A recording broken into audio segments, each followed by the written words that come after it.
Sandrine Arcizet, je suis journaliste présentatrice sur C8. J'anime notamment les animaux de la 8, animaux adoptés. Je fais des chroniques aussi dans l'émission William à midi et j'anime Gym Direct. Donc le sport, ça me connaît.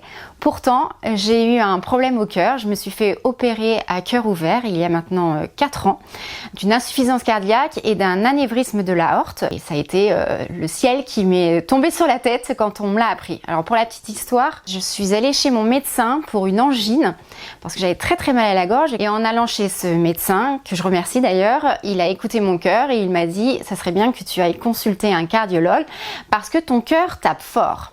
Je l'ai pas trop pris au sérieux parce que je n'avais aucun symptôme, pas d'essoufflement, je dors très bien la nuit, je mange très bien, j'ai pas les jambes qui gonflent, voilà, rien de particulier et je fais beaucoup de sport donc pour moi, aller voir un cardiologue, bon je me disais bon, ça peut attendre. Au bout de 2 mois quand même, je me suis dit bon, ça serait bien là quand même d'aller consulter parce que le soir, finalement, une fois qu'on m'avait dit que mon cœur tapait fort, eh bien, je l'écoutais, ce cœur.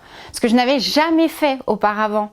Le cœur, c'est vrai qu'il bat en nous, mais finalement, voilà, il est là, mais on ne fait pas attention à lui. Et je me suis rendu compte, effectivement, il battait fort, en fait. Je vais donc chez ce cardiologue qui me fait un électrocardiogramme qui est bon.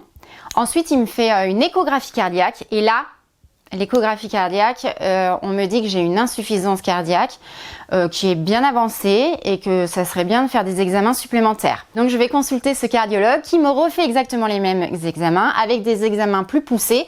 Et là on se rend compte que j'ai une insuffisance cardiaque et un anévrisme de l'aorte qui est prêt à exploser et que à tout moment, eh bien, je pourrais mourir.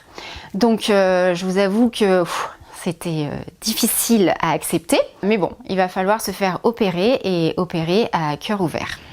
Alors maintenant, bien évidemment que je me suis fait opérer du cœur, je fais très attention à mon cœur. Moi maintenant, je suis guérie après cette opération du cœur, mais c'est important. Et franchement, pour tout le monde, je le dis, je passe ce message de vraiment écouter votre cœur. Les maladies cardiovasculaires, c'est la première cause de mortalité dans le monde et c'est la première cause de mortalité chez les femmes en France. Il faut absolument écouter son cœur.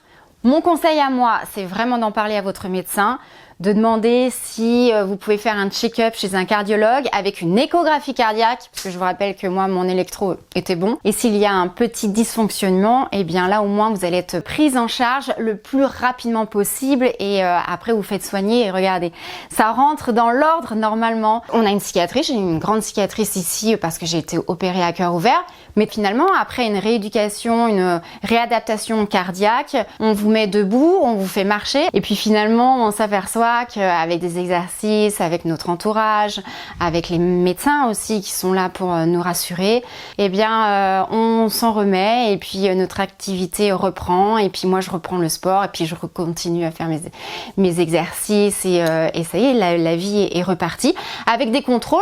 Maintenant, c'est aller 1 à 2 fois par an pour voir si tout va bien. Et ça fait du bien aussi de voir son cardiologue, d'entendre battre son cœur. Ça fait du bien parce qu'on est rassuré. Puis finalement, on s'en remet avec le sourire.